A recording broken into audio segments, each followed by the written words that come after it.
नमस्कार, आदाब। Crime petrol सतर्क के इस नए सीजन में आप सबका स्वागत है। लाशें जो अवशेष हैं उन कत्ल के केसेस की जो गुमनामी की अंधी गलियों में दम तोड़ गई है। लाशें उन लोगों की जिनका ठिकाना अनजान है, जिनकी कहानी बेजुबान है, जिनका खानदान बेनिशान है।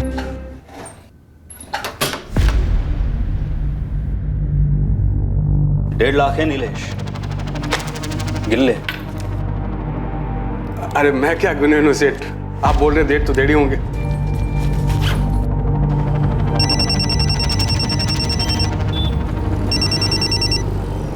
बोला जाते भाव। हाँ, कैश उठाया नीलेश? जी भाव, बस लेकर ही निकला हूँ। पूरे 1.5 है ना? ओ भाव। हाँ सुन, कल सुबह ऑफिस आने से पहले बैंक में पैसे जमा करते हुए आना, समझा क्या? समझा भाव, वही करूँगा। ठीक है।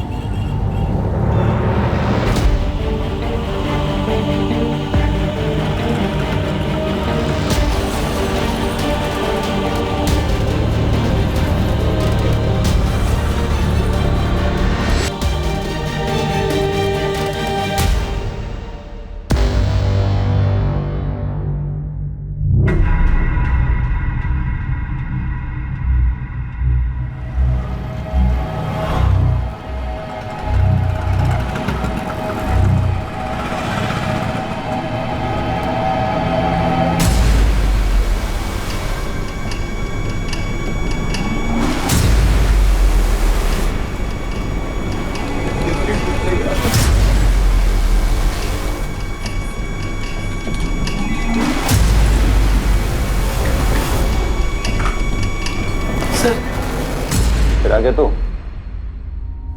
सर, वो मेरे पापा। चुप, एकदम चुप। देख सचिन, तू फिर एक बार यहाँ आया ना तो तुझे तेरी आई के साथ अंदर डाल दूंगा और केस ठोकूंगी तेरे बाप के साथ। तुम लोग भी शामिल थे उस चोरी में। चल निकल। लेकिन मेरे पापा चोर नहीं है, आप प्लीज उन्हें ढूंढिए। आलो से समझा रहा हूँ तुम लोगों को कि तलाश जारी है। जय हिंद सर। जय हिंद। सर सर सर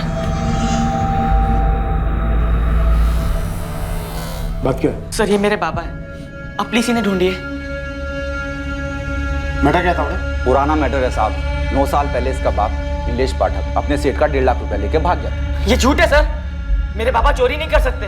वो मुझसे और मेरी आई से बहुत प्यार करते हैं। आप अंदर जाइए, मैं देख लूंगा इसे। यही है इन लोगों का चक्कर। ऐसे नाटक चल रहा है सर। पहले इसकी माँ आती थी, अब 3 साल से ये आने लगा है। चल निकल। देखो क्या हो सकता है। देख लड़के, कान खोल के सुन ले। तेरे आई और तू माने या नहीं माने, लेकिन ये सच नहीं बदलेगा कि तेरा बाप चोर है। नहीं साहब। अभी तक अच्छे से बोलते आया हूँ, पर और नहीं। समझ ले सचिन, ये लास्ट वार्निंग दे रहा हूँ।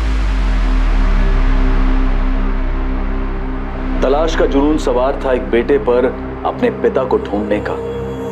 9 साल बीत चुके थे और नीलेश पाठक की कोई खबर नहीं आई थी। नीलेश का केस मानो खामोशी में खुल गया था। नीलेश पाठक का केस एक मिसिंग कंप्लेंट की तरह से दर्ज ही नहीं हुआ था। नीलेश के मालिक जयदेव रानाडे ने उस पर आरोप लगाया था कि नीलेश उसके 1.5 लाख रुपए लेकर फरार हो गया है। बोलो आरती, कहा तुम्हारा पति नीलेश पाठक? सब कितनी बार बोलूं, मैं नहीं जानती। कल रात से सचिन के बाबा घर नहीं आए, फिर तो खुद जान निकली जा रही है। ये ऐसे नहीं बोलेगी, अंदर करो ऐसे। सब ऐसे क्यों बोल रहे हैं आप?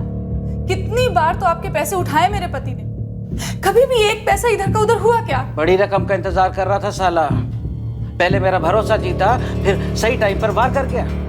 ओ सर, मेरी मानो तो नीलेश के गांव में एक टीम भेजो, वहीं कहीं बैठा होगा छुप करके चोर साला। आई, चाली में सब कह रहे हैं कि तेरे बाबा चोर है। नहीं बेटा, ऐसा मत सोच, वो सब झूठ बोल रहे हैं। तेरे बाबा चोर नहीं हो सकते। तो फिर बाबा कहाँ गए? घर क्यों नहीं आए? मुझे नहीं पता।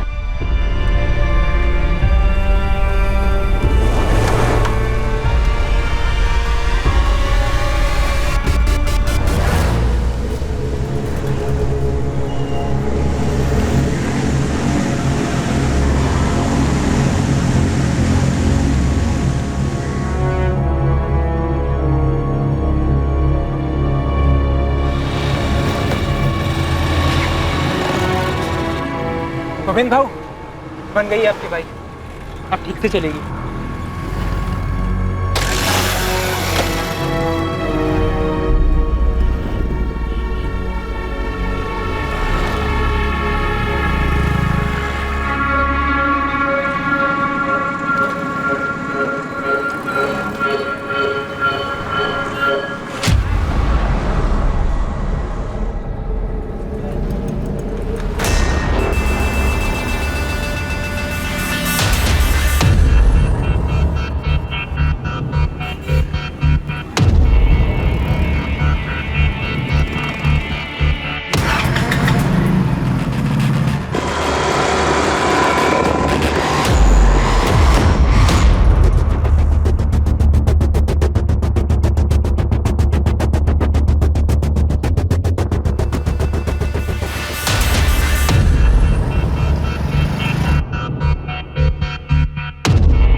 हाँ गोविंद बोल।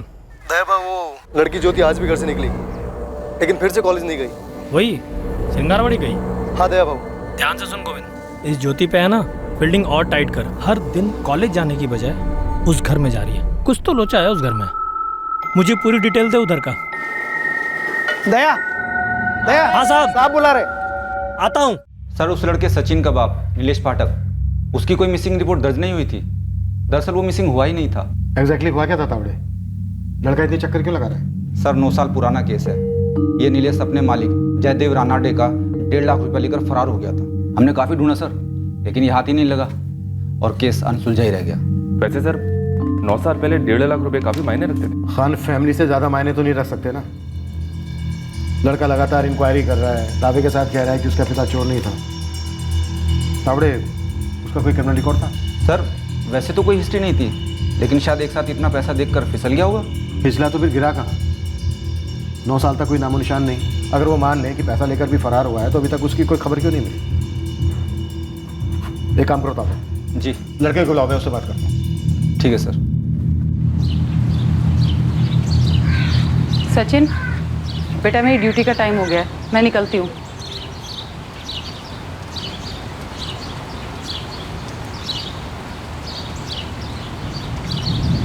तू फिर थाने गया था? हमें भुलाना होगा उन्हें सचिन। तेरे बाबा वापस नहीं आएंगे। तो उन्हें खुद बोलने दो हमें सामने आकर। बेटा आज तक नहीं आए तो अब क्या आएंगे? आई बाबा हमें कभी नहीं बुला सकते और ना ही वो चोरी कर सकते हैं। बेटा 9 साल हो गए इस बात को, हमें उन्हें बुला देना ही बेहतर होगा। भूल जा इस बात को।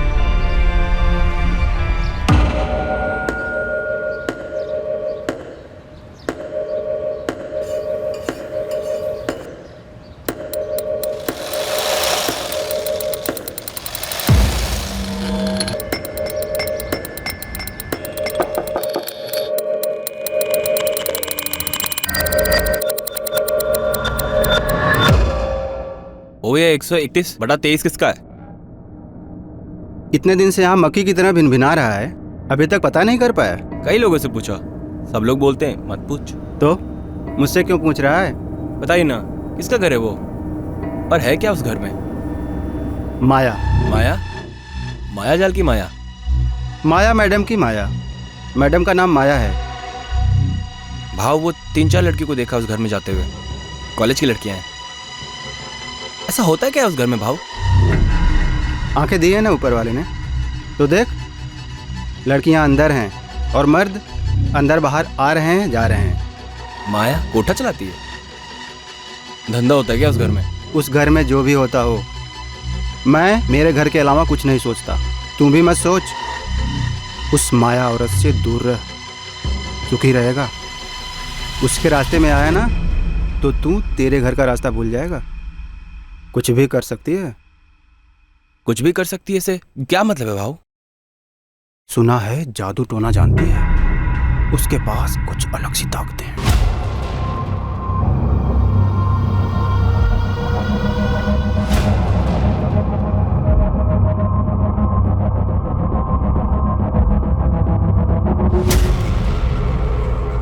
ये ज्यादा घर के बाहर बाहर नहीं जाती है, अंदर ही बैठकर झाड़ फूक तंत्र मंत्र में लगी रहती है। सुना है वशीकरण की उस्ताद है।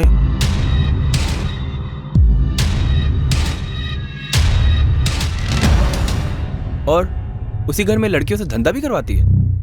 अब सब तो यही बोलते हैं।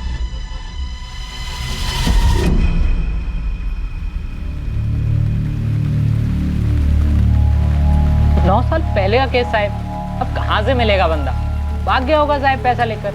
अरे अपने चौहान साहब को इस केस में कुछ अटपटा लग रहा है। ये उस केस की तब की डिटेल्स है, 9 साल पहले की। इस नीलेश का लड़का सचिन और इसकी बीवी आरती अभी वहीं रहते हैं। थोड़ा जोर लगा, जो कुछ भी पता चलता है निकाल कर ला। लगा देता हूँ पंटर। वैसे मैंने एक और फील्डिंग की है साहब, श्रृंगारवाड़ी में। 2-3 दिन में सॉलिड इन्फॉर्मेशन देता हूँ साहब आपको। Murder tip? नहीं साहब, एक औरत है ना, वो घर से धंधा चला रही है और उसने कॉलेज की लड़कियों को फंसा रखा है। ये केस किसी लिखित शिकायत से नहीं उभरा था, बल्कि नियति की लिखाई से उभरा था।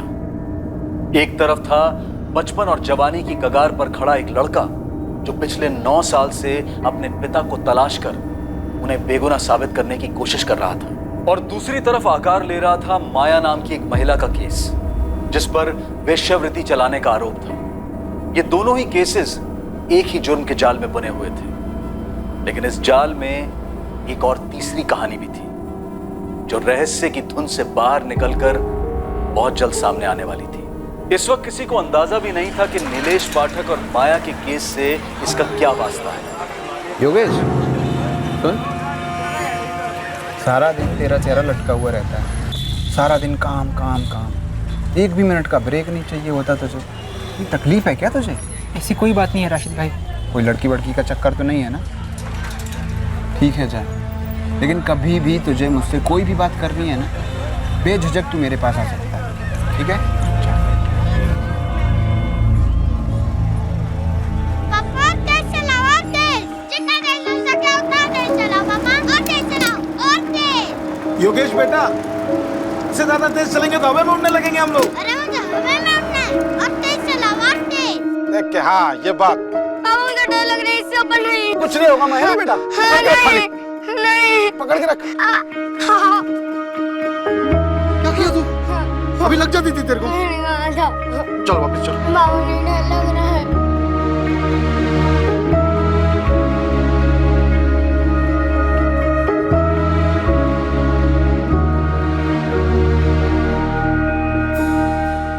देखो योगेश, जो बातें मैं दूसरे लोगों को बताता हूं उनमें सिर्फ उम्मीद होती है और कोई जादुई चीज नहीं होती।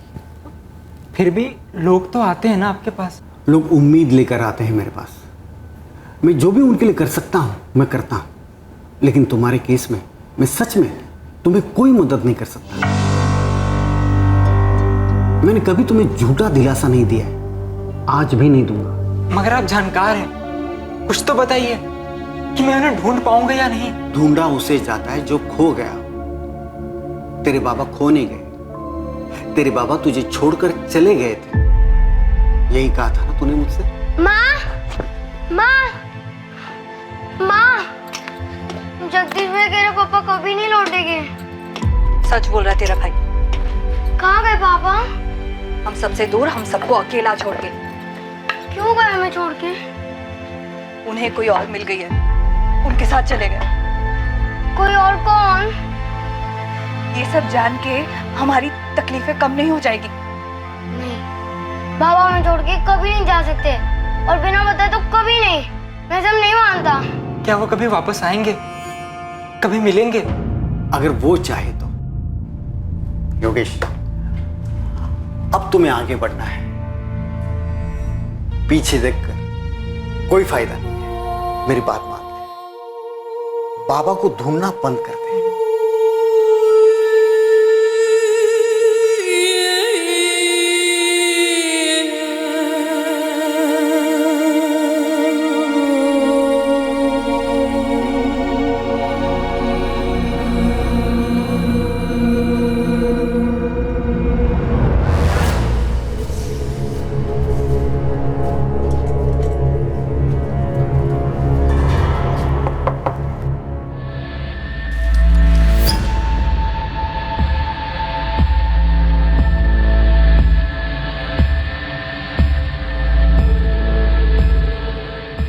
ये वाले के साथ बैठूंगा। घंटे का 4000।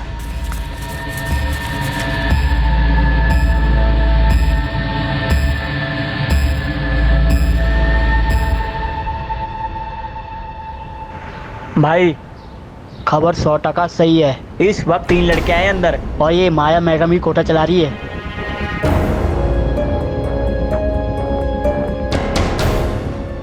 तीनों इस वक्त अंदर है माया के घर में। हाँ साहब, अभी कस्टमर लोगों के साथ। अगर अभी एक्शन लिया ना तो रेड हैंड मिलेगा साहब। हाँ, टीम तैयार करो।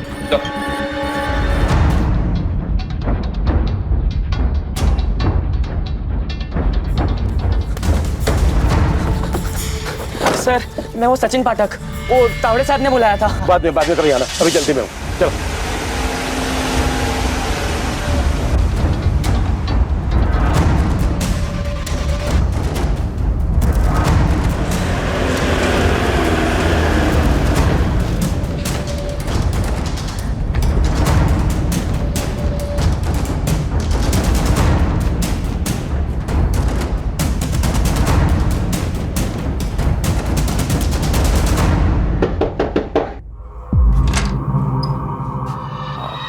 माया मैडम, बोला। वो बैठना था, कोई लड़की फ्री है क्या? हाँ हाँ, अंदर आओ। अरे कौन है तुम इन लोगों को? देखो अंदर का है। एक कोना चेक करो। छोड़ो।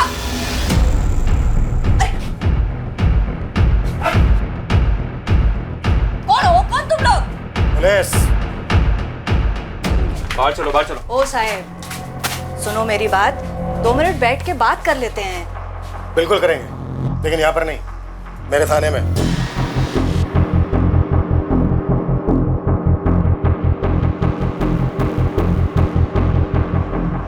अरे साहब, इधर कुछ गलत नहीं हो रहा है।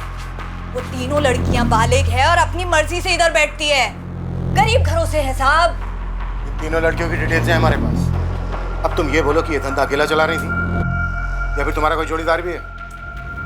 ये कोई जोड़ीदार नहीं है, मैं अकेली ये धंधा संभालती है। तीनों लड़कियों का सहारा है मैं। साहब, थोड़ा सोच के।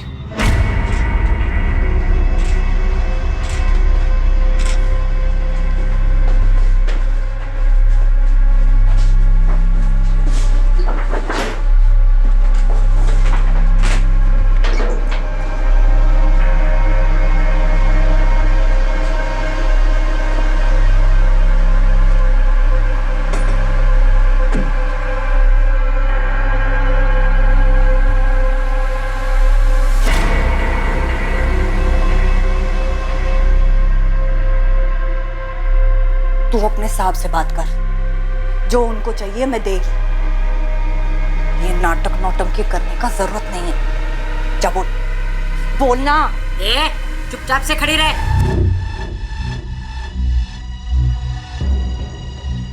नाबालिग लड़कियों को अंदर छिपा के रखा होगा। ना। ओ माया मैडम, बंद कमरे की चाबी दो। क्यों? उस कमरे में पूजा पाठ का सामान है और कुछ नहीं उधर। हमें खुद देखना है कैसी पूजा पाठ करती हो। चाबी दो। एक बेसहारा औरत का निजी कमरा खुलवा रहे हैं आप? गरीब बेसहारा औरत। नाटक बंद कर, मैं सच बोल रही है साहब, कुछ नहीं है उस कमरे में। चाबी।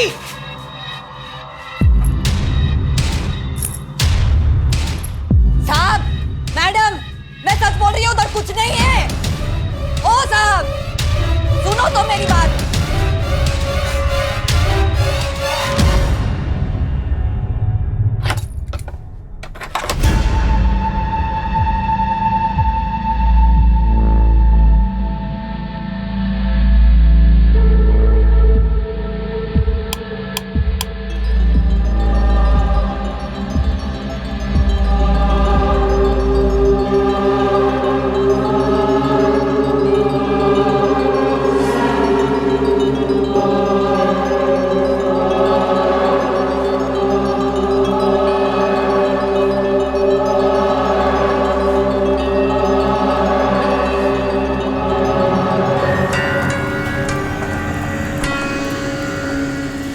मैंने वहां चेक किया, कुछ भी नहीं है।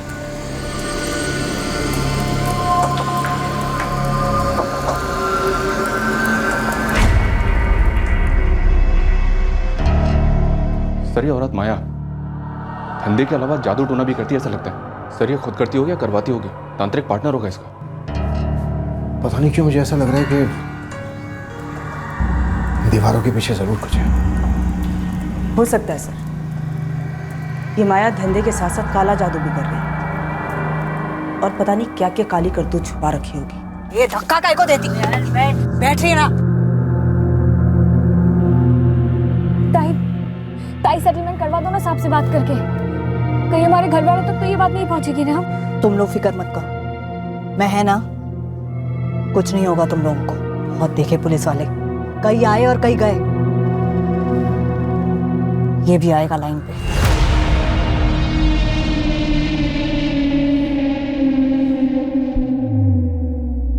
तावड़े। जी सर। अपने आदमी बुलाओ, ये दीवारें खाली करवाओ, अच्छे से चेक करो कि इनके बीच कुछ है क्या। जी सर। पद्मा, पड़ोसियों से पूछताछ करो। मुझे स्ट्रांगली डाउट हो रहा है यहाँ पे कुछ और भी होता है या फिर हुआ है। Okay sir.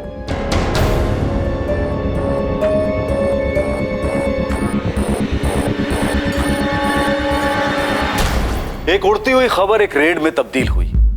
एक कोठे का पर्दाफाश हुआ तो नजर में आया एक बंद रखा गया कमरा जो सामने से एक पूजा घर लग रहा था। लेकिन पुलिस को एक आभास हुआ कि इस कमरे में कोई राज छिपा हुआ है। इस रेड की बदौलत रोशनी में आया माया के घर का यह कमरा आगे जाकर एक बड़ा खुलासा करने वाला था, एक चौंका देने वाला बड़ा खुलासा।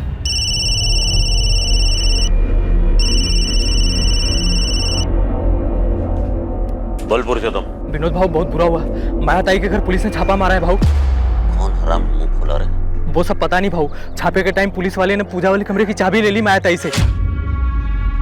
और क्या क्या क्या क्या पूछा क्या माया से? हाँ, क्या मिला उन्हें? नहीं मालूम भाऊ। वो माया ताई और लड़कियों को पुलिस वाले थाने ले गए भाऊ। ये फोन स्विच ऑफ कर दे और गुपचुप पूना के बाहर कहीं छुप जा, समझा? मामला ठंडा होने तक लौटना मत। भाऊ मामला कब तक ठंडा होगा? ऐसे कहाँ चला जाऊं? होगा तब होगा। हाँ, अभी निकलने को बोला ना तेरे को, भारत नहीं का?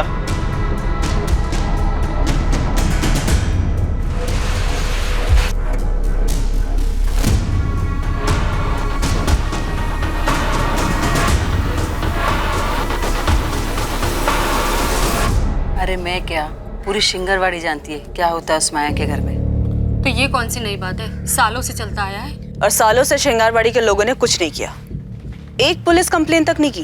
बहुत डेंजर है वो औरत। पता नहीं कैसी कैसी चीजों में सुई हुई घुसाती है, नींबू मिर्ची फेंकती है। अगर उसके कोई मुंह लगा, उसने कुछ फूक फूक दिया तो? अच्छा हुआ कि किसी ने तो हिम्मत दिखाई। अब आप लोग थोड़ी सी हिम्मत कीजिए, इस माया का कोई ना कोई साझेदार तो जरूर होगा ही होगा। कौन है वो? उसके घर में एक आदमी आता है, विनोद भाऊ।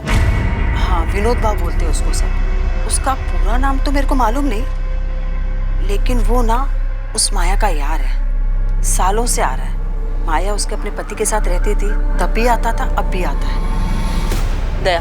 हाँ मैडम। मुझे इस विनोद की पूरी डिटेल चाहिए। ठीक है मैडम, आज शाम तक सारा चिट्ठा निकालता हूँ। हो साहब, सबसे पहले वो तीनों लड़कियों को छोड़ दो, उनका कोई गलती नहीं है। जगह मेरी है और धंधा भी मैं ही करती है। आपको मेरे को जितना मर्जी इधर रखने का ना, मैं रहेगी इधर।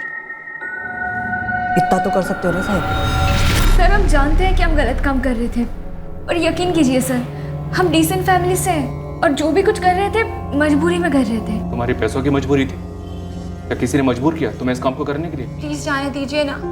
हमारे घर वालों को तो लगता है हम कॉलेज जाते हैं, हमें शाम तक घर पहुंचना है। उन्हें किसी हालत में पता नहीं लगना चाहिए सर। आज नहीं तो कल पता लगना ही था, तो फिर आज ही सही। नहीं सर, प्लीज ऐसा मत कीजिए। तो मुझे पूरी कहानी चाहिए। तुम इस धंधे में कब और कैसे आई, माया से कैसे मिली, वहाँ और क्या क्या धंधे होते हैं, इस काम में और कितने लोग शामिल हैं, सब कुछ बोलना होगा। बोला तो ना साहब, मैं अकेली औरत है, सालों से अकेला धंधा चला रही है, विधवा है मैं। पहले मैं खुद धंधा करती थी, फिर उम्र हो गई, फिर देखा कि लड़कियां खुद सामने से चल के आ रही थी, बस शुरू कर दिया। क्या करेंगे साहब, पेट भी तो भरना है ना। और वो जादू टोना वो सब जो उस कमरे में होता है? कोई जादू टोना नहीं है उधर साहब, मैं उधर सिर्फ पूजा करती है और कुछ नहीं है उस कमरे में। कुछ नहीं है तो फिर इतना डरी हुई क्यों? ऐसा कुछ नहीं है साहब, मैं उन लड़कियों के लिए डर रही है, उनकी कोई गलती नहीं है साहब। आपको मेरे ऊपर जो चार्ज लगाना है ना वो लगाओ, मैं बैठेगी ना जेल में, बस उनको छोड़ दो।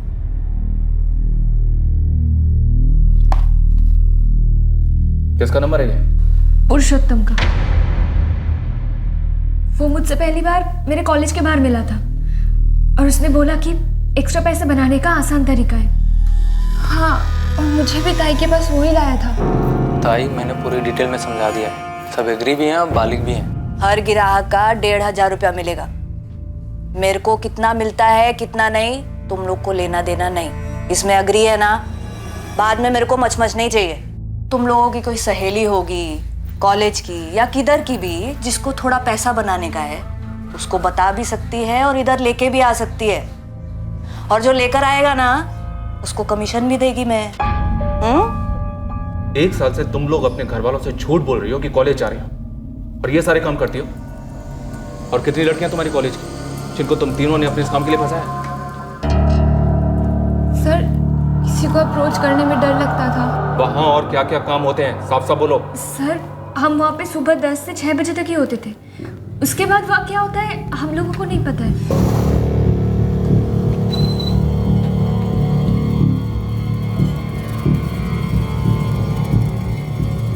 ये बगल वाली दुकान विनोद भाव की है? जी विनोद जोशी जी का ही है। कहाँ है ये विनोद जोशी? वो थोड़ी देर पहले तो थे, फिर एकदम से दुकान बंद करके चले गए थे। घर कहाँ है इसका?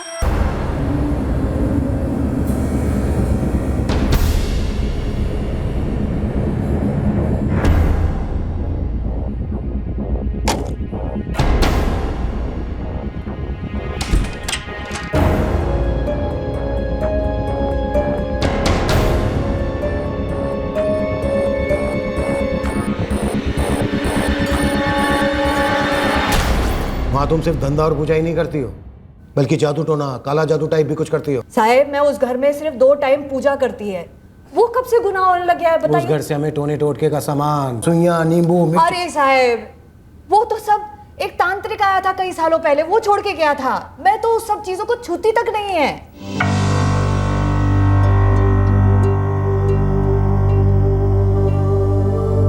साहब वो इंस्पेक्टर महात्रा ने बुलाया है, सचिन पाठक कहिए उन्हें। अरे हाँ सबको पता है तू कौन है और तेरी स्टोरी क्या है। साहब बिजी है, तुझे बैठना है तो बैठ, नहीं तो कल आ जा। नहीं साहब बैठता हूँ। ठीक है।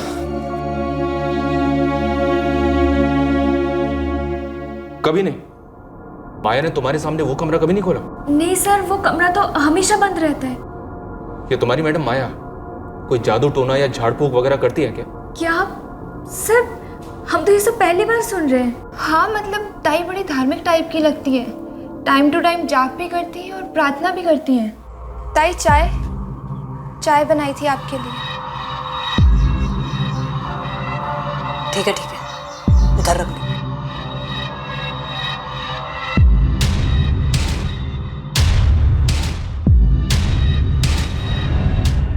तुम तीनों को अलग अलग अपने अपने स्टेटमेंट्स देने होंगे। ये मैडम तुम्हारे स्टेटमेंट लेंगे। सर वो हमारा नाम वगैरह कुछ नहीं आएगा ना? हाँ सर हम प्रॉमिस भी करते हैं आज के बाद ऐसा कभी नहीं करेंगे प्लीज। ठीक है, लेकिन हमारी तहकीकात के दौरान अगर हमें कभी भी कुछ भी ऐसा पता चला जो तुम्हें मालूम था पर तुमने हमसे छुपाया, तो याद रखना तुम तीनों बुरी फंसोगे।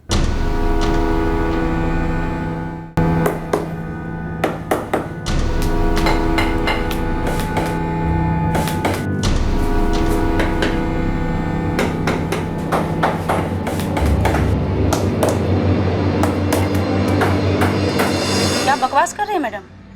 पुलिस वाली क्या हुई? कुछ भी अनाप शनाप बोलेंगी? मेरे पति का दूर दूर से वास्ता नहीं इन सबसे। तो फिर कहाँ छुपा है आपका पति?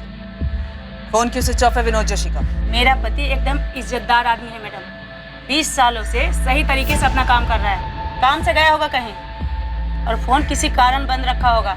ये 2 और 2 मिला के बहुत बड़ी गलती कर रही है आप। महिमा जी हमने ऐसी मन घड़न नाम नहीं निकाला आपके पति विनोद जोशी का और धमक पड़े हैं आप एक काम कीजिए, श्रृंगारवाड़ी में आप अपने पति की फोटो घुमाइए एक बार माया के घर के पास और पूछिए औरत से, आदमी से, जिस मर्जी से पूछिए कि आदमी है कौन। फिर देखिए कितने इज्जत से नाम लेते हैं वहां के लोग आपके पति विनोद जोशी का। साहब वो मैं सचिन पाठक, वो महात्रे साहब ने बुलाया था।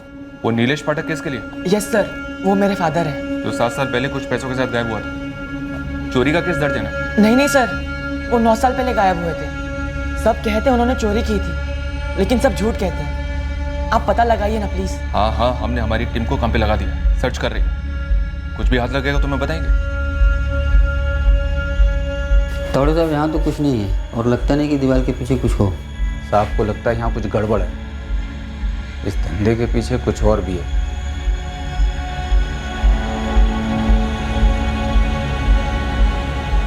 मुझे भी लगता है यहाँ कुछ तो है जो खुली आंखों से दिखाई नहीं दे रहा, लेकिन कुछ ना कुछ गड़बड़ है जरूर।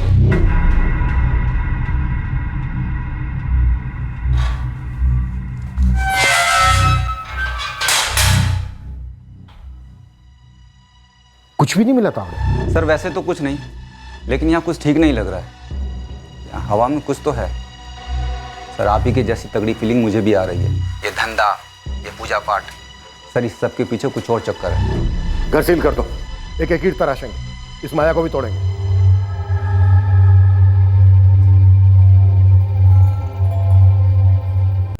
दया, शंकरवाड़ी में तूने इतने दिन तक फील्डिंग लगाई, फिर विनोद जोशी और पुरुषोत्तम तेरे रडार पर कैसे नहीं आए? और अब दोनों का फोन स्विच ऑफ है।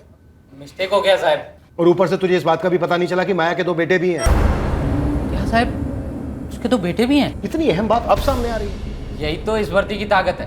अब मेरे सामने किसी ने मुंह नहीं खोला और आप लोगों ने छापा मारा तो जानकारी की गंगा जमुना सरसर बहने लगी साहब।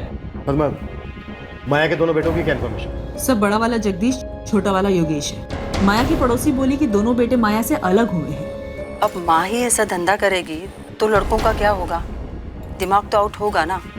बस छोड़ के चले गए। कहाँ हैं अभी दोनों? बड़ा वाला जगदीश, मैंने सुना था वो हिंजवाड़ी में किधर रहता है, टूरिस्ट गाड़ी चलाता है।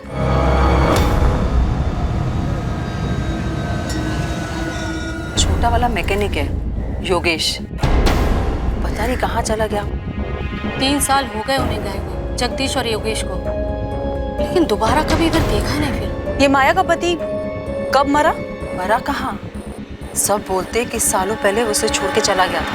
1 मिनट पर, माया के पड़ोसी ने तुम्हें क्या बताया कि माया का पति उसे छोड़कर चला गया था? यस सर, मेरी 2 औरतों से बात हुई जो माया के घर के बगल में ही रहती हैं। लेकिन माया ने मुझसे बोला कि वो विधवा है।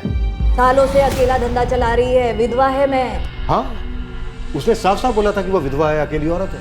अब ये पकड़ी गई सर, इसमें कुछ तो झोल है। पक्का ही हमसे झूठ बोल रहे हैं। माँ, जगदीश भाई कह रहे पापा कभी नहीं लौटेंगे। सच बोल रहा है तेरा भाई। कहाँ गए पापा? हम सबसे दूर, हम सबको अकेला छोड़े। क्यों गए हमें छोड़ के? ये सब जान के तेरे बाबा वापस नहीं आ जाने वाले, बस हमारी तकलीफें बढ़ेंगी। तो मैडम माया, तूने हमसे बोला था कि तू अकेली कोठा चलाती है? तो ये विनोद जोशी और पुरुषोत्तम क्या करते हैं? तेरे साथ पूजा पाठ करते हैं, जादू टोना? कहाँ हैं दोनों?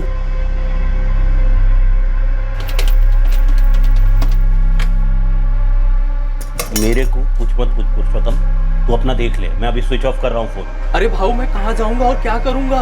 अबे 3-4 महीना ना कहीं पर भी पड़ा रहे, बाद में लौटा ना सब ठंडा हो जाए तब। धंधा वाला मामला होता तो ठंडा भी हो जाता। पुलिस तो पूजा वाले कमरे के पीछे हाथ धोकर पड़ी है। पता नहीं उन्हें क्या दिख गया वहाँ पे। ये कुछ नहीं दिखेगा उन्हें, कुछ नहीं मिलेगा, समझा ना? तू और मैं ना उनके हाथ नहीं लगने चाहिए। 4-5 महीना गुलो जा किधर, चुप जा, तब तक माया संभाल ले। तूने हमसे कहा था कि तू विधवा है, अकेली, यही कहा था ना? हाँ। क्या हाँ? अकेली है और विधवा है। तो ये बता, तेरे दोनों बेटे का है, योगेश और जगदीश? मेरे को नहीं मालूम। ए जगह, जगह, सुनने वाला जगह, तू सच में मेरे को छोड़ के जा रहा है? आई, मैं यहाँ और नहीं रह सकता। तू ही तो मेरा सहारा है। आज तक जो कुछ भी मैंने किया तेरे को और योगेश को पालने के लिए किया। मैं मुंह नहीं खोलूंगा आई, बस, लेकिन अब और नहीं।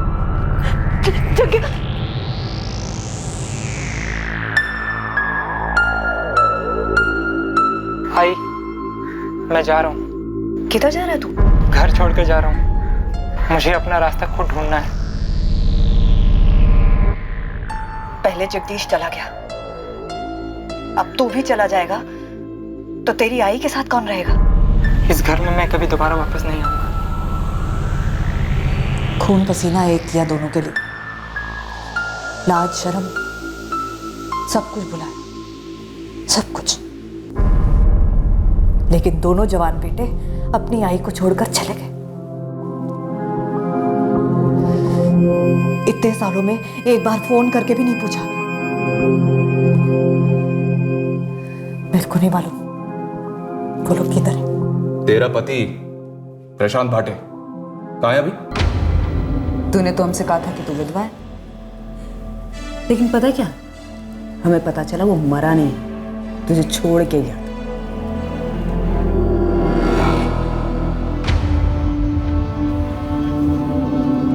ए माया, उससे बात कर रही हूँ। इधर देख के बात कर। तूने हमसे कहा तू विधवा है, झूठ। तूने हमसे कहा कि तू वो कोठा अकेले चलाती है, ये भी झूठ। अब तू ये बता कि तू उस बंद कमरे के पीछे करती क्या है, उसकी सच्चाई बता।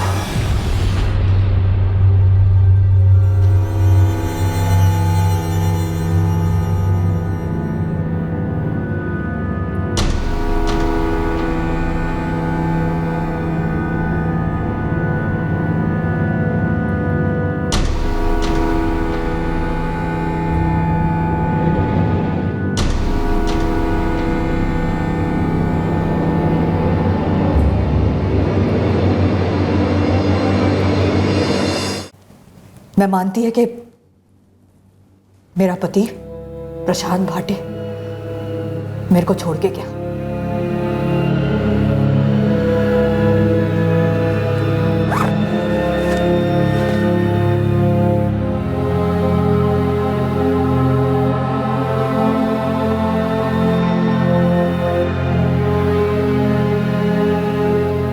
इस बात को 12-13 साल हो गए। क्यों छोड़ा उसने? वही दूसरी औरत। उसके बाद से उसकी कोई खबर नहीं, मैंने भी नहीं ली। योगेश भाटे,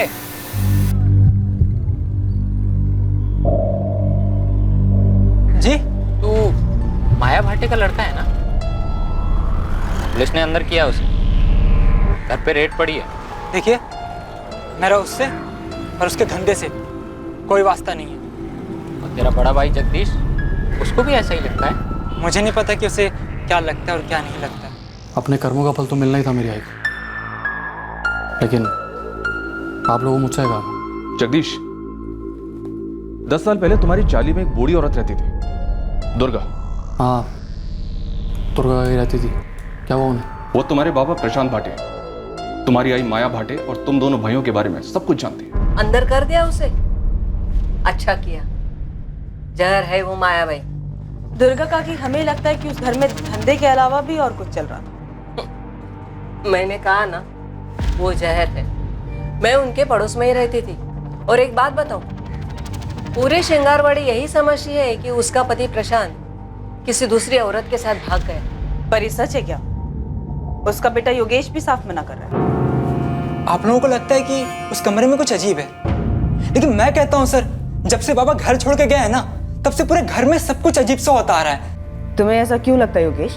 देखिए मैम, पूरी दुनिया कह ले कि मेरे बाबा किसी दूसरी औरत के साथ भाग गए, और इस बात को ये जगदीश ये भी मान ले, लेकिन मैं नहीं मान सकता हूँ मैम। सही कह रहा है योगेश, ये प्रशांत जो था भला आदमी था। मुझे नहीं लगता है वो अपने बच्चों को छोड़कर कहीं और भाग जाए। और अजीब बात क्या है मालूम? उस माँ ने एक बार पता करने की कोशिश भी नहीं की कि उसका पति दोनों बच्चों को छोड़कर कहाँ चला गया। और ये दूसरी औरत वाली बात? कोई दूसरी औरत नहीं थी। आदमी की नजर से पता चलता है कि आदमी किस मिट्टी का बना है। ये प्रशांत भाटे बहुत भला आदमी था। सर, अजीब सी बात है, वो नीलेश पाठक के केस में नीलेश का बेटा सचिन भी वही बात बोल रहा है अपने मिसिंग बाप के बारे में जो योगेश बोल रहा है अपने बाप प्रशांत के बारे में। सर, मेरे बाबा 9 साल से गायब हैं। नीलेश पाठक, आप लोग प्लीज उन्हें ढूंढिए। मैं कह रहा हूं आपसे, वो चोर नहीं है, वो ईमानदार है। वो मुझसे और मेरी आई से बहुत प्यार करते हैं। वो किसी दूसरी औरत के लिए हमें छोड़ के नहीं जा सकते। ये सब झूठ है। सर, सबसे ज्यादा अजीब बात तो ये है कि योगेश भी लगभग वर्ड टू वर्ड सेम बात बोल रहा है। सर, आप लोग मेरे बाबा को ढूंढने में मदद कीजिए। मेरे बाबा से थे ही नहीं कि किसी दूसरी औरत के लिए मुझे, जगदीश को या हमारी आई को छोड़कर चले जाएं। वैसे नहीं थे सर, नहीं थे सर। क्या कोई कनेक्शन हो सकता है सचिन के फादर नीलेश पाठक और योगेश के फादर प्रशांत भाटे के बीच? सर, इन दोनों केसेस के बीच में कनेक्शन का तो पता नहीं, पर ये दोनों केसेस एक धागे से जरूर जुड़े हुए। इन दोनों केसेस में 2 जवान बेटे अपने दोनों बापों को, लगभग जो 9 साल पहले या 12 साल पहले गायब हुए हैं, उन दोनों को ढूंढना चाहते हैं। और इन दोनों को पूरा यकीन है कि जो कहानी उन्हें बताई गई वो झूठी है। कहीं दोनों के गायब होने के पीछे इस माया की तो कोई इन्वॉल्वमेंट नहीं है?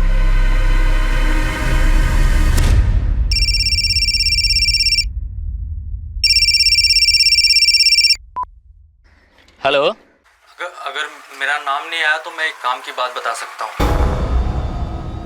तू कौन बोल रहा है?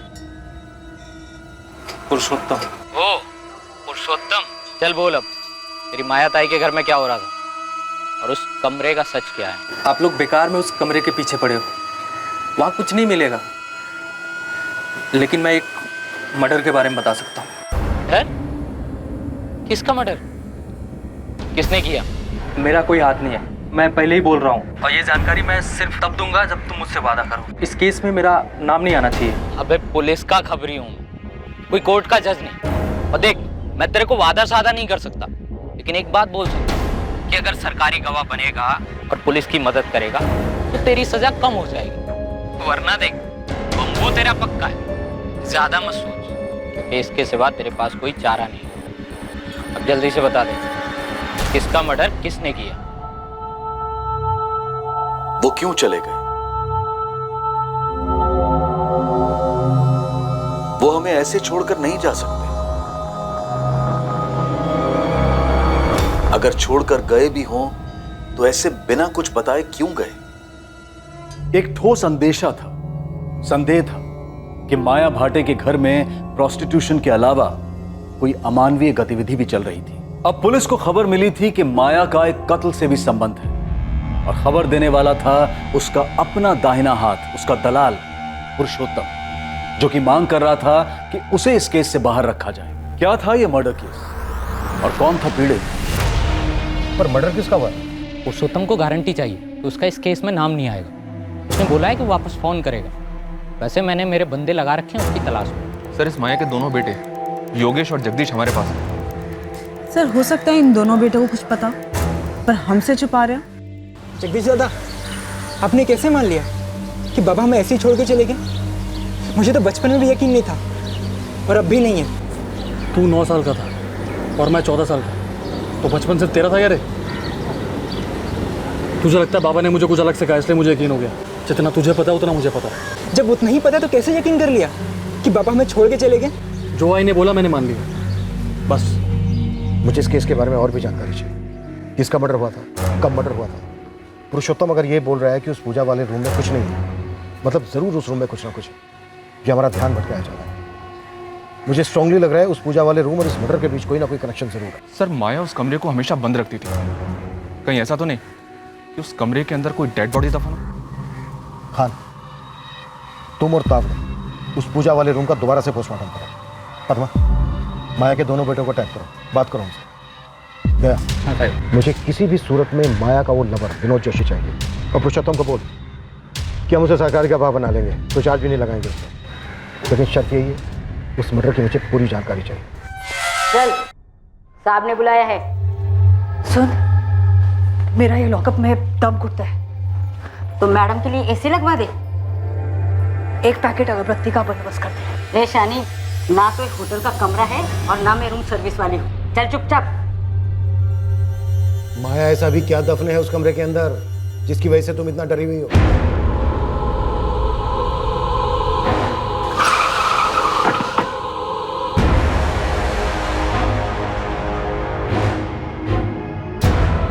तावड़े सर, इस कमरे की हर दीवार का 1-1 इंच बाहर निकाल कर देखना है। 100% अंदर कुछ है। सर, लाश? चलो काम पे लग जाओ। जी सर।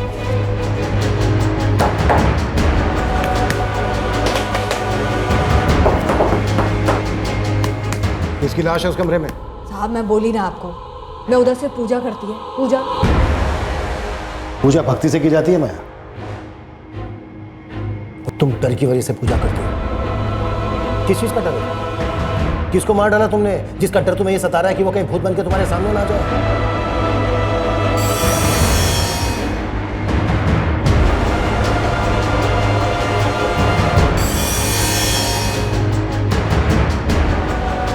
साहब उधर कोई लाश नहीं है।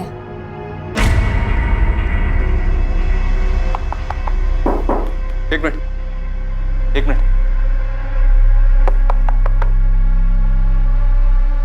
तावड़े इधर सर, ये सुन जरा। हाँ सर, कुछ हो सकता है। दीवार को तोड़ो।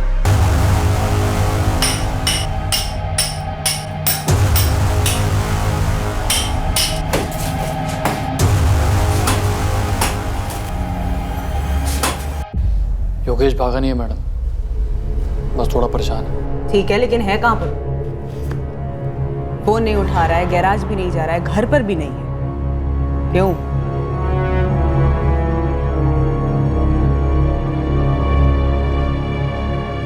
दरअसल जब वो 9 साल का था तब से ऐसे ही गुमसुम रहता है, और बाबा के जाने के बाद वो बहुत शांत हो गया।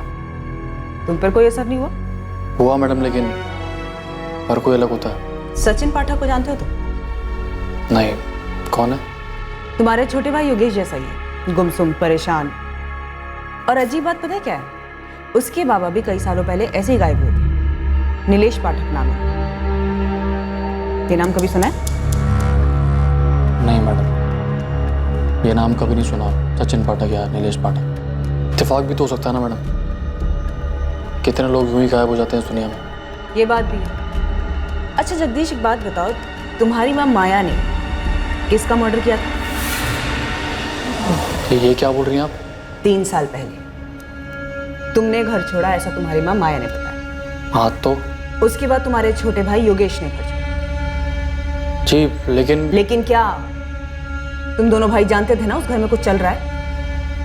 मैडम, हमें तो बस आई के वही धंधे से दिक्कत थी, उसके अलावा हमें कुछ नहीं पता। वैसे जब बाबा हमारे साथ थे तब भी ये सब करती थी। तुम्हारे बाबा भी इन सब में शामिल थे?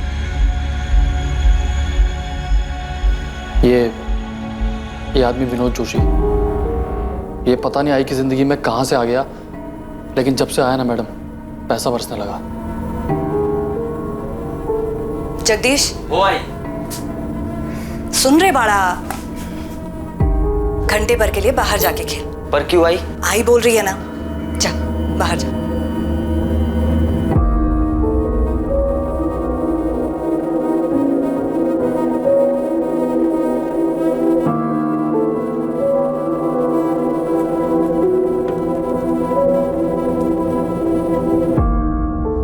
अरे जगह वो ठीक है, आइसक्रीम खा। हाँ, चॉकलेट वाला। बाबा कारपेंटर का काम करते थे। दोपहर में आई के पास अलग अलग लोग आते थे। ये समझने में ज़्यादा देर नहीं लगी कि क्यों आते थे और वहाँ क्या होता था।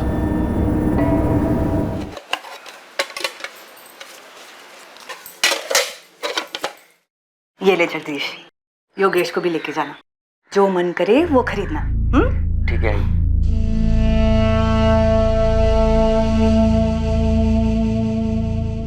हम बच्चे थे, नई नई चीज़ें खरीदना अच्छा लगता था।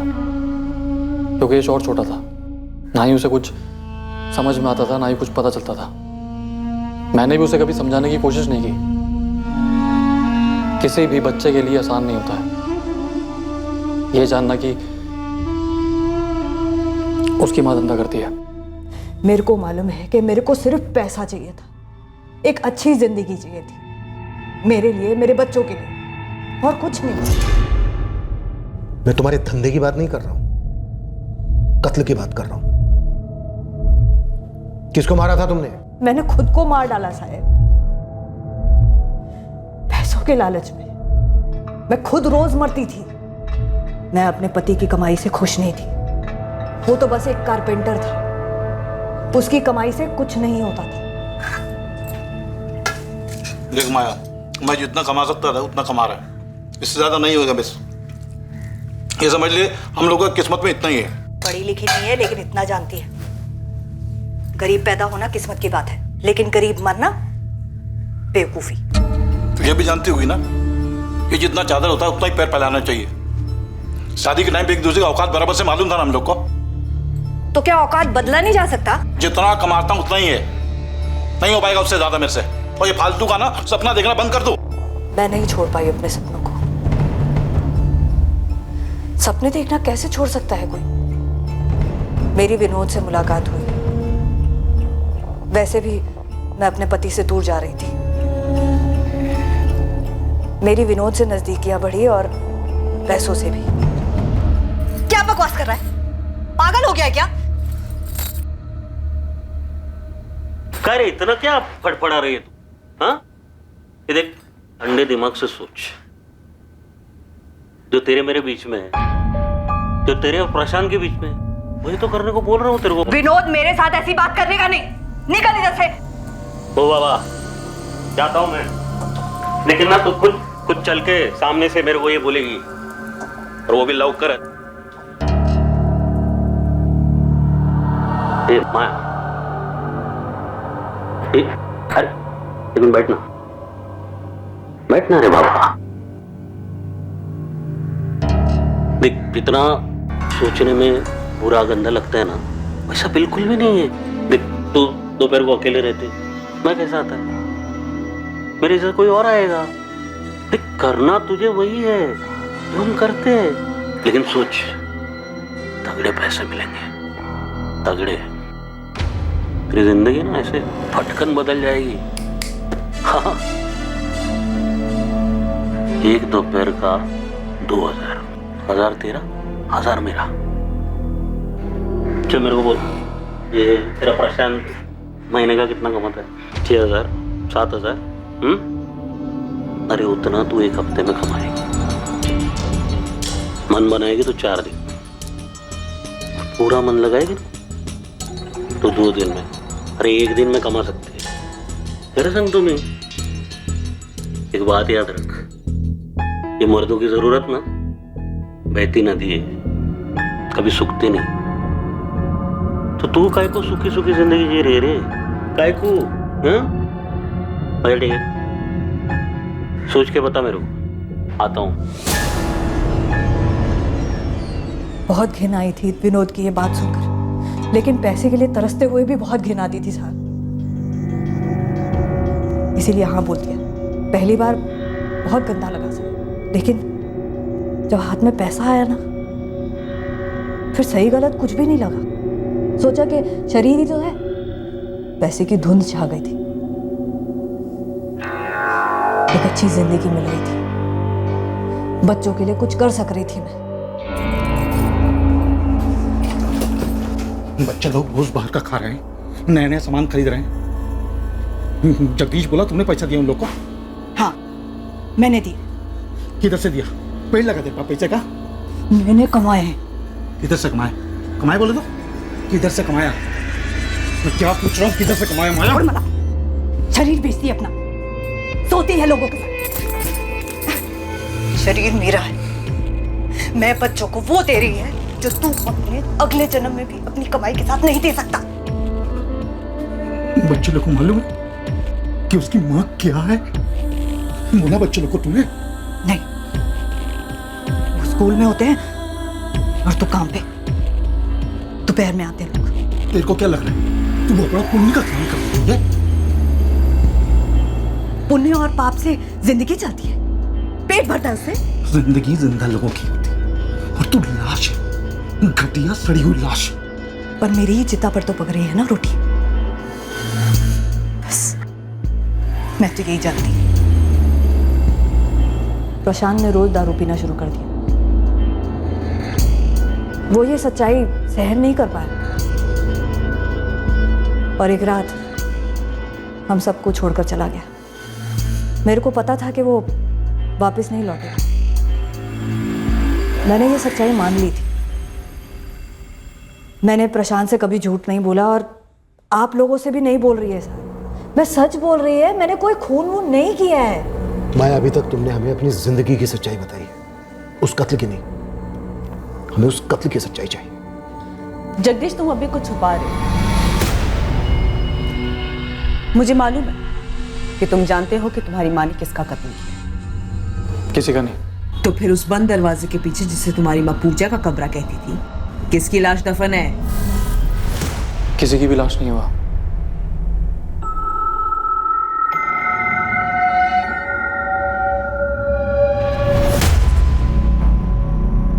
सर, यहाँ तो कुछ दिख नहीं रहा।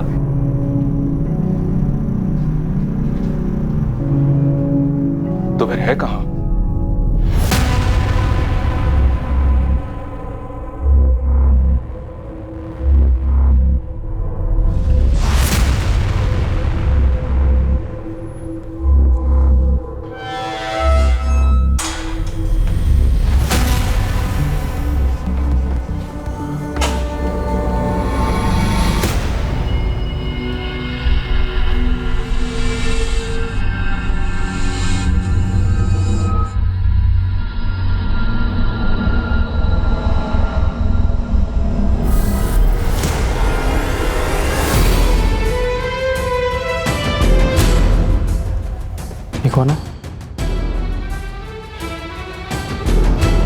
ये मेरे बाबा हैं।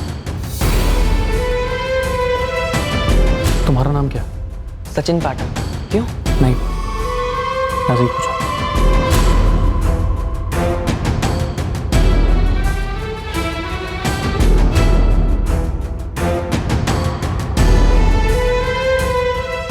सचिन पाठक को जानते हो तुम? नहीं, कौन है? उसके बाबा भी कई सालों पहले ऐसे ही गायब हुए थे। नीलेश पाठक नाम है। ये नाम कभी सुना है? मेरे बाबा हैं। जब दिल अपराध बोध में डूबा होता है तब घृणा अपने कुकर्मों से नहीं बल्कि खुद से होती है।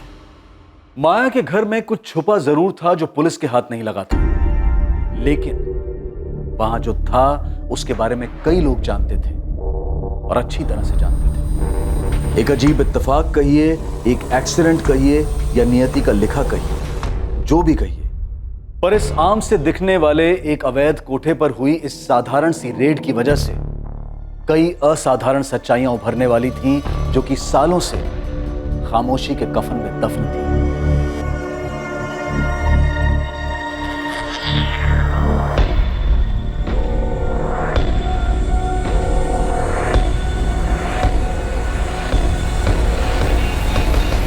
सर उस कमरे में कुछ नहीं है और वो एक दीवार जिस पर हमें सबसे ज्यादा शक था, वहां से भी कुछ नहीं निकला। सर ये माया का बड़ा बेटा जगदीश, इससे भी कुछ पता नहीं चल रहा है। वो दूसरा बेटा योगेश अभी भी लापता है? यस सर, जगदीश बता रहा है कि योगेश काफी डिस्टर्ब हो गया है।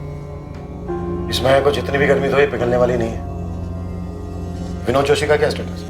हमारी टीम और दया के लड़के दोनों लगे हुए हैं, पूरे शहर में अलर्ट इशू किया। और पुरुषोत्तम वो अभी तक सामने क्यों नहीं आया? उसने दया से कहा था कि शाम को फोन करेगा, लेकिन सर अभी तक फोन किया नहीं उसने।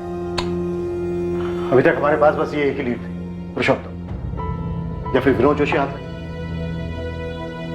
पता नहीं क्यों मुझे ऐसा लग रहा है कि उस दिन माया का पति प्रशांत भाटे घर छोड़कर गया ही नहीं था।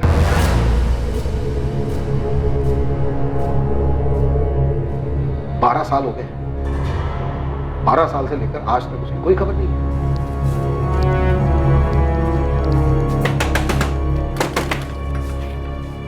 दादा, वो पुलिस आई के पूजा घर के बारे में कुछ कह रही है। उस कमरे में कुछ है क्या?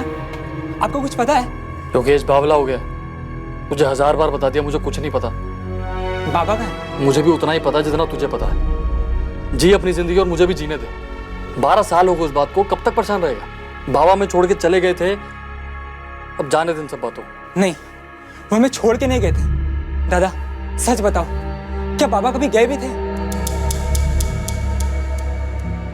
मुझे तो हमेशा से ही लगता था कि हमें ये शहर पहले ही छोड़ देना चाहिए था। उससे बाबा मिल जाएंगे क्या? नहीं, पर तेरे दिमाग में तो नहीं रहेंगे ना? रहेंगे, और तब तक रहेंगे जब तक मुझे सच्चाई पता नहीं चल जाती। क्योंकि ये जो बोला जा रहा है नाई, ये झूठ है, और ये तो तू भी जानती है नाई। कोई तो ऐसा होगा नाई जो सच्चाई जानता हो, बाबा को कोई दोस्त या कोई भी।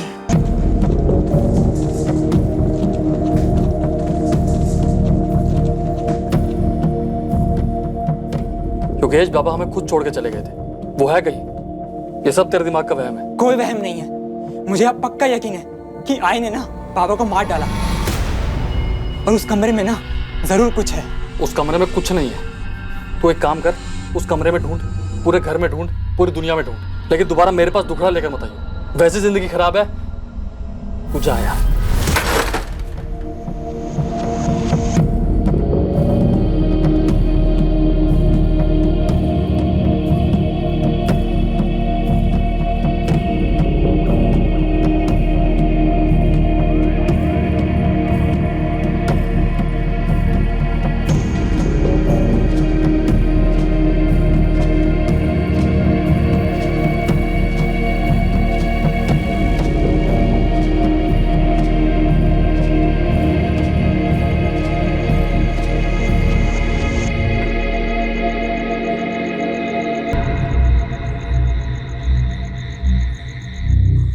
माया, तेरे को डर नहीं लगता?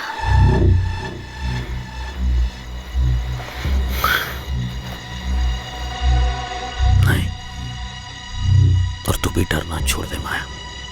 क्यों किया मैंने ये सब कुछ? के लिए, तेरे बच्चों के लिए, अरे हमारे लिए माया। क्या करेगी मैं इतने पैसे का? क्या इन पैसों से मैं अपने पुराने पाप धो सकती है, अपना भविष्य, अपनी खुशियां खरीद सकेगी? मेरे को तो ये भी नहीं पता है खुशियां होती क्या है।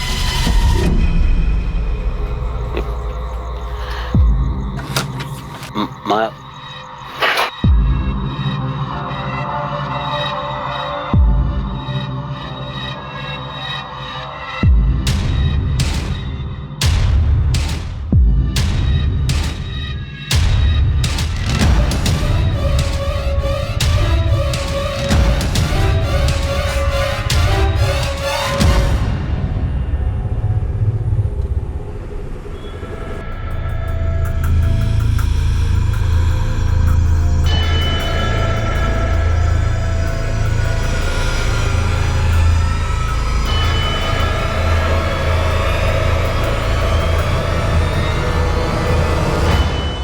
किसका मर्डर हुआ?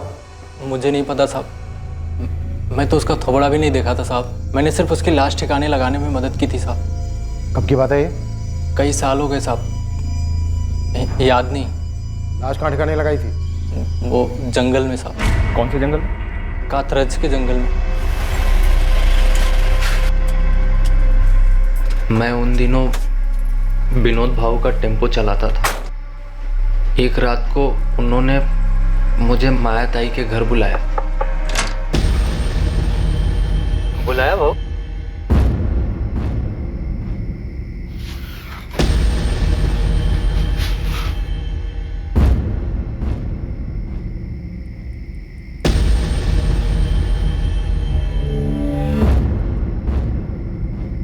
ये कौन? लाश है आदमी, ठिकाने लगा। नहीं बाबू, लेकिन ये मुझे पता, ये है कौन? इतना जानना जरूरी नहीं, समझा ना तेरा? गपचूप उठा। उसी रात हम उस लाश को कातरज के जंगल में ले गए।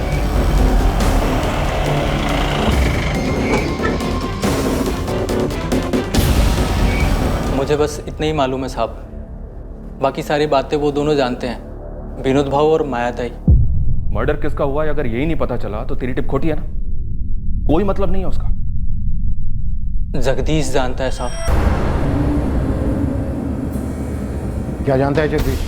वो जानता है मर्डर हुआ था, तो ये भी जानता होगा किसका हुआ था। लेकिन भाऊ मुझे पता ही है, ये है कौन?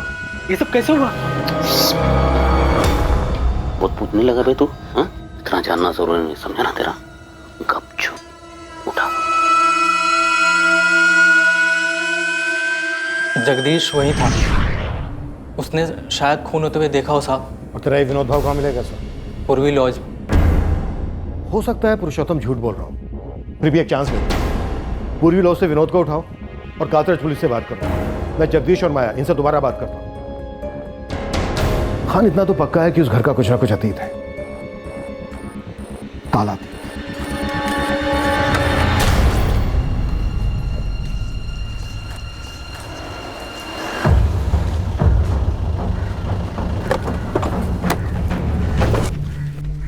कुछ पता चला क्या साहब? सब कुछ पता चला, चल थाने। सर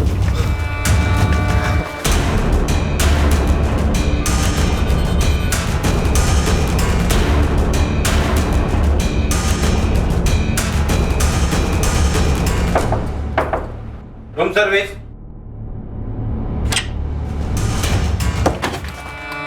अगर भागा तो यहीं पे ठोक दूंगा, दोबारा अपने पैरों पर चल नहीं पाएगा तू, विनोद जोशी। माया, तुम्हारे पति प्रशांत भाटे ने कभी घर छोड़ा ही नहीं था, है ना? वैसे कातरज के जंगलों में हम उस लाश की तलाश कर रहे हैं। भूतों से डर लगता है ना तुम्हें? हमें भी लगा तुम्हारे घर में अजीब, ऐसे लगा जैसे कोई भटकती आत्मा हो, नाराज सी। तुम्हारा खेल अब खत्म हो गया है माया। पुरुषोत्तम ने सब कुछ बोलती है, विनोद जोशी को अरेस्ट कर लिया और हमें यह भी पता चल गया है कि तुम्हारा बेटा जगदीश उस कत्ल का गवाह है, उसको भी उठा लिया। साहब, जगदीश उस टाइम बच्चा था, उसने कुछ नहीं किया, उसको छोड़ दो साहब। तुमने और विनोद जोशी ने मिलकर मारा ना प्रशांत भाटे को? नहीं साहब। ठीक है, पुरुषोत्तम और विनोद जोशी के साथ अब हम जगदीश को भी तोड़ेंगे। साहब मैं सच बोल रही है कि तुमने और विनोद जोशी ने मिलकर प्रशांत भाटे को मारा? नहीं। सच चाहिए मुझे माया, सिर्फ सच। वो प्रशांत नहीं था, वो मेरा एक ग्राहक था। उसका नाम मेरे को नहीं मालूम। देख विनोद जोशी, माया एक औरत है, इसलिए अभी तक हमने सख्ती दिखाई नहीं उसके साथ, लेकिन तेरा नसीब ऐसा नहीं होगा, समझा? मैंने कुछ नहीं किया साहब, सच बता रहा हूँ मैं। ये जो भी खुनमुन जो भी हुआ है आप बता रहे हैं, वो सब पूरा का पूरा माया ने किया। अच्छा, प्रॉफिट आधा आधा करेगा, लेकिन जुर्म पूरा का पूरा उसके सर पे डालेगा? नहीं, मैं सही बता रहा हूँ सब। मैं उस आदमी को जानता तक नहीं था, उसको मारूंगा क्यों? पुरुषोत्तम ने बताया कि तू भी उनके साथ था। तूने देखा था वो? खूनों भी देखा था। कौन था वो आदमी? प्रशांत भाटे, तेरा बाप? नाम नहीं मालूम, लेकिन वो चेहरा मैं कभी भूल नहीं सकता। मैडम बता रही थी कि कोई सचिन पाठक है जो अपने बाप को ढूंढ रहा है। उसके बारे में क्यों पूछ रहा था? जिसको मारा गया था वो वही था।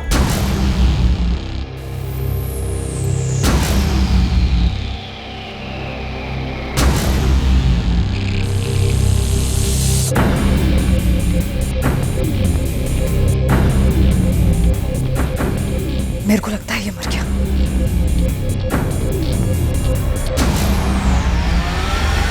वो आदमी सचिन का बाप नीलेश पाठक था? नाम नहीं मालूम। तो तुझे कैसे पता वो सचिन का बाप था? सचिन के हाथ में उसके बाप की तस्वीर देखी थी, वही चेहरा जो रोज रात को मैं ना चाहते हुए भी देखता हूँ। मेरी आई भी देखती होगी। इस पैसों के लालच ने पहले मेरे को मारा,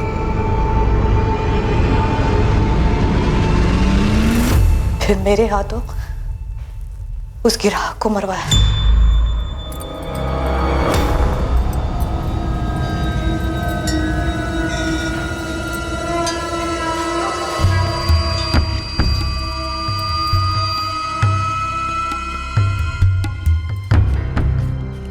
ओहो, क्या बात है बाबू, बैंक वैंक लूट कर आए हो क्या? हाँ। अरे तो फिर तो बोनस वोनस बनता है ना। इतने टाइम से लुटा रही है तेरे पे। 5,000 तो निकाल उस बंडल से। 2,000 भी तेरे औकात के हिसाब से बहुत ज्यादा। औकात की बात करता है? औकात? अब तो मैं 5,000 ही लेगी। देख, छोड़। क्या करेगी तू? छोड़। साली क्या साली?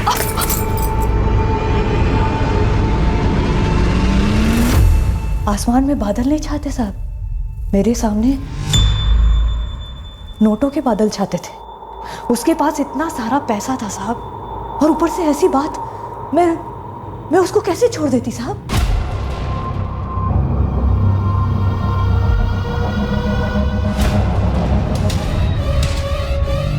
ये क्या बात संभाल अपने को। देख, तुझे तेरी आई की मदद करनी है, समझ लगा है? ये खून साफ करना है, समझ ला ना? आईची मदद करायची। योगेश घर आया उस दिन, उसे कुछ मालूम नहीं था। फिर रात को पुरुषोत्तम आया, वो लोग लाश को जंगल में ले गए। योगेश तब सो रहा था। बहुत पछतावा होता है साहब, धन घिन सब आती है, लेकिन समझ नहीं आता साहब कि वो नोटों को देख के क्या धुन सवार हो जाती है। सर, ये था वो आदमी जिसको इन्होंने मार डाला। नीलेश पाठक है, सचिन का बाबा? हाँ सर, जगदीश को याद था ये चेहरा।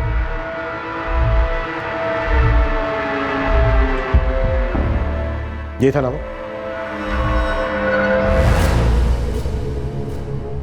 सचिन, तुम्हारे बाबा नीलेश पाठक अब इस दुनिया में नहीं है। क्या हुआ था उनके साथ? कत्ल हुआ था उनका। कत्ल? क्यों? किसने किया? क्यों किया? तुम्हारे पापा एक कोठे पर जाते थे, शंगारवाड़ी। कोठा? हाँ, माया भाटे नाम है उसका। उसने और उसके साथीदार ने तुम्हारे पापा का मर्डर कर दिया था।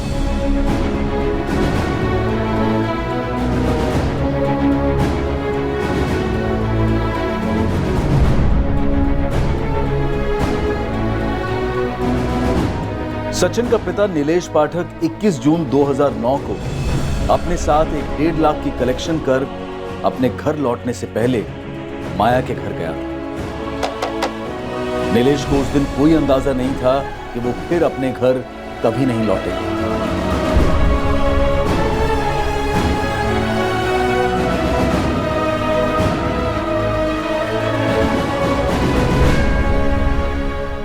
जुलाई 2009। हाँ, इस केस फाइल के हिसाब से 2 जुलाई 2009 को यहाँ कातरज के जंगल में एक लाश मिली थी।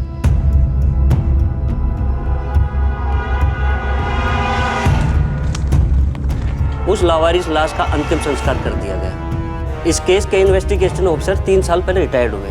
इस नीलेश की मिसिंग रिपोर्ट दर्ज नहीं हुई थी, बस इसके खिलाफ पैसे लेकर फरार होने की शिकायत की गई थी।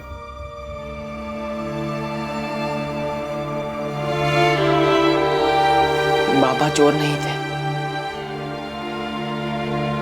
उनका मर्डर हुआ था उसी रात। कैसे? एक युवक की 9 साल की तलाश अपने पिता के लिए एक दर्द भरी असलियत के खुलासे से खत्म हुई। पुलिस का इंट्यूशन कहिए, अंदेशा कहिए, लेकिन उस पूजा घर को लेकर संदेह की वजह से पुलिस सचिन के पिता नीलेश पाठक की हकीकत जान पाई, और वो भी पूरे 9 साल के बाद। लेकिन इत्तेफाक और आभास का यह सिलसिला अभी खत्म होने से काफी दूर था। गड़े मुर्दे और भी थे। नीलेश के मर्डर के वक्त जगदीश नाबालिग था, पर जुर्म में तो शामिल था। नीलेश का हमें बर्थ सर्टिफिकेट निकलवाना होगा, उसकी एज के साथ रिपोर्ट फाइल करनी होगी। कोर्ट को डिसाइड करने दो। और सर, वो कमरा? हाँ, वो कमरा। सर, अभी भी लगता है कुछ अधूरा है, कुछ बाकी है जिसका पता लगाना है। ये पुरुषोत्तम पूरी बात नहीं बोल रहा। और तुम लोगों को तो वहां कोई लाश नहीं मिली। लेकिन सर, माया को जो इतना डर लगा रहता है, क्या वो डर सिर्फ एक अजनबी को लेकर या सिर्फ एक ग्राहक को लेकर हो सकता है? प्रशांत भाटे, उसका पति, जो कभी घर लौटा ही नहीं।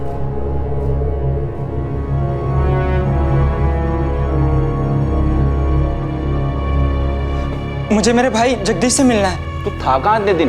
तेरा फोन भी बंद था। है कहाँ वो? आई ने किसी को मार डाला था। आपको इतने साल से मालूम था? मेरे सामने हुआ था योगेश। अब ये नहीं कहना कि तुम्हें नहीं मालूम कि बाबा कहाँ है। दादा, अरे अब तो सच बोल दो। 12 साल हो गए, 12 साल। दादा, दादा! इत्तेफाक से हुए माया के घर पर उस एक छापे ने कई अधूरी कहानियों की कड़ियां सामने लाकर रख दी थी। वो कड़ियां जो तलवार बनकर 2 युवकों की जिंदगियों पर लटकती रही।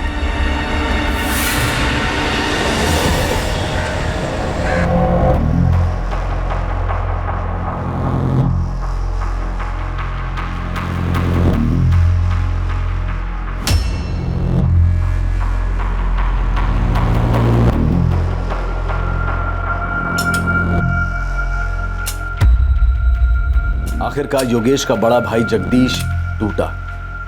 वो उस राज को अपने अंदर और नहीं रख पाया जिसने सालों से उसे और उसके ज़मीर को बंदी बना रखा था।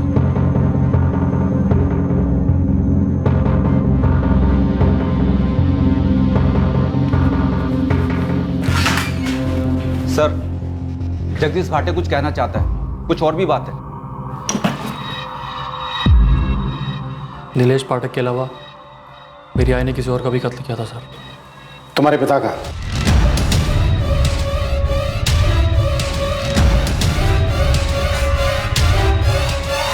माया, तुम्हारे बेटे जगदीश ने सब कुछ सच सच बता दिया।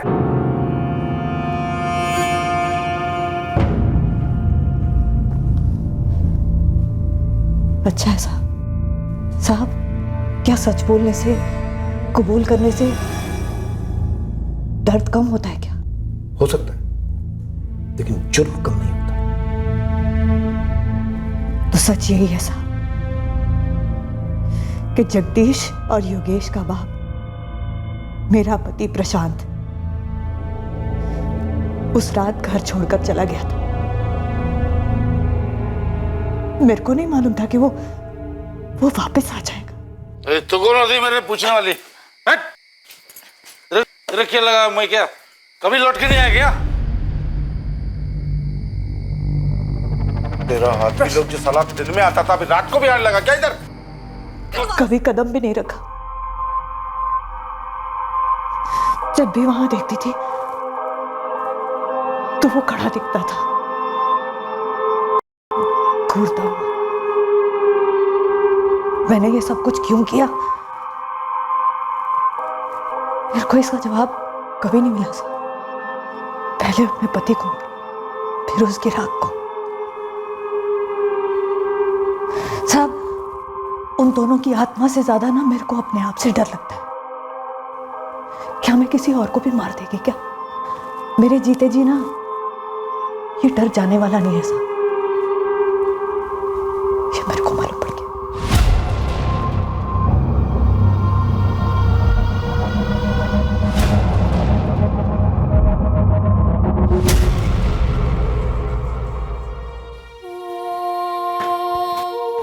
योगेश, स्केलेटन के सैंपल से जो डीएनए लिया गया वो तुम्हारे और तुम्हारे भाई जगदीश के डीएनए से मैच हो गया है। वो कंकाल तुम्हारे पिता प्रशांत भाटे का ही है।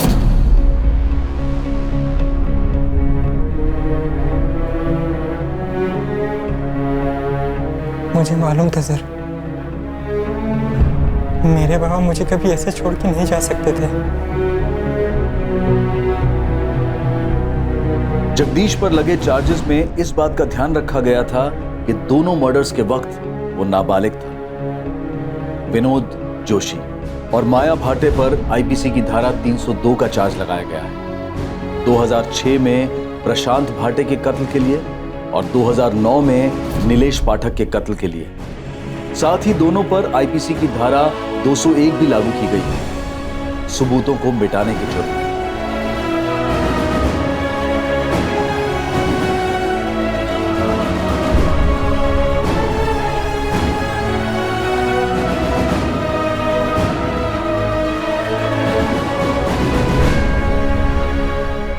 एक कत्ल 12 साल पहले हुआ और दूसरा कत्ल 9 साल पहले, और दोनों के बारे में किसी को भनक तक नहीं थी। 9 साल पहले अगर नीलेश पाठक पैसों के कलेक्शन के बाद माया के कोठे पर ना गया होता तो क्या होता? 12 साल पहले अगर माया का पति प्रशांत उस रात घर ना लौटा होता तो क्या होता? आने वाला खतरा अदृश्य होता है, लेकिन जब कोई जुर्म के साए में डेरा डाले तो वो खतरे के साए से दूर कैसे रह सकता है भला? माया ने अपने ही हाथों अपने जमीर की सुई तोड़ी थी। अपने ही पति प्रशांत को मारकर उसे अपने ही आंगन में गाड़ने में माया को कुछ गलत नहीं लगा। उसी तरह उसने नीलेश पाठक को पैसों के लिए मारकर उसकी लाश को जंगल में ठिकाने लगाया। पर माया ने अपनी पूरी जिंदगी डर और अफसोस की गिरफ्त में बसर की। ये एक दस्तूर है कि जुर्म मुजरिम का सुख चैन छीन लेता है और मुजरिम से जुड़े लोगों का जीना दुश्वार कर देता है। सोचें, समझें और सतर्क रहें कि लालच और स्वार्थ जीवन धारा पर हावी ना हो जाए। जैसे ही उमड़ती लालसा का एहसास हो, सतर्क होकर पीछे हो जाएं। जुर्म के लपेटे में ना आए, उस लालसा की आग में खुद को ना जलाएं। अब मैं अनूप सोनी आपसे विदा लेता हूं। याद रखें, क्राइम और आपके बीच में सिर्फ इतना फर्क है कि आप कितने सतर्क हैं। सतर्क रहें, सुरक्षित रहें। जय। इस तरह के और भी एपिसोड देखने के लिए हमारे चैनल को सब्सक्राइब करें और बेल आइकन दबाना ना भूलें।